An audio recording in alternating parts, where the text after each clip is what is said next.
అందరికీ నమస్కారం. జై తెలంగాణ. ఫస్ట్ ఆఫ్ ఆల్,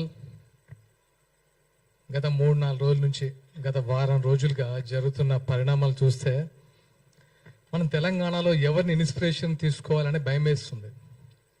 ఎవరైతే మేధావులు, ఎవరైతే మంచి విశ్లేషకులు, ఎవరైతే యువతకి ఒక మార్గదర్శకులు అనే వాళ్ళే ఇలా మాట్లాడుతుంటే నేను తప్పు చేశానా, వీళ్ళని ఇంకొక లెవెల్లో ఊహించుకున్నాను అనుకున్నాను. ఎందుకో కొంచెం బాధ కూడా అనిపించింది.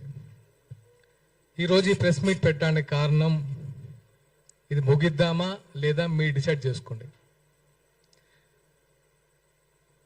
పాషం యాదగిరి గారు, నేను మిమ్మల్ని ఎప్పుడు కలవలేదు, పేరు మాత్రం విన్నాను, చాలా గొప్పగా విన్నాను. కానీ నిన్న ఫస్ట్ టైం ఈ చూసిన తర్వాత నాకు మిమ్మల్ని గారు అనాలంటే నాకు నా మీద ఏంటి, ఈయనేంటి ఇలా మాట్లాడాడు, అసలు ఏంటి ఈయన బ్యాక్గ్రౌండ్ ఏంటి, ఈయన మనస్తత్వం ఏంటి, ఈయన సీనియర్ జర్నలిస్ట్, విశ్లేషకులు, విద్యావేత్త, ఎంతోమంది తెలంగాణ ఉద్యమంలో ఎంతో మందిని చైతన్యవంతులు చేసిన ఆ పెన్ను ఇలా మాట్లాడుతుందా అని కొంచెం బాధేసింది. ఆయన మాట్లాడిన మాటలు మీ ఇంట్లో వాళ్ళకి ఒక్కసారి చూపించండి యాదగిరి గారు. మీ ఇంట్లో వాళ్ళు హర్షిస్తారని చెప్పుకుంటే నేను నిజంగా ఒప్పుకుంటాం.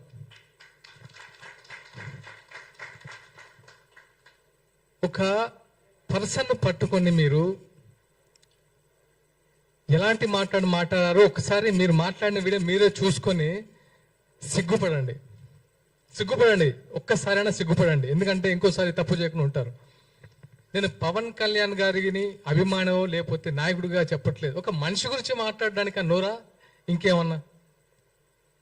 పాషం యాదగిరి గారు, మీకు తెలిసిన మీ మిత్రులు చాలా మంది మీ గురించి గొప్పగా చెప్పేవాళ్ళు.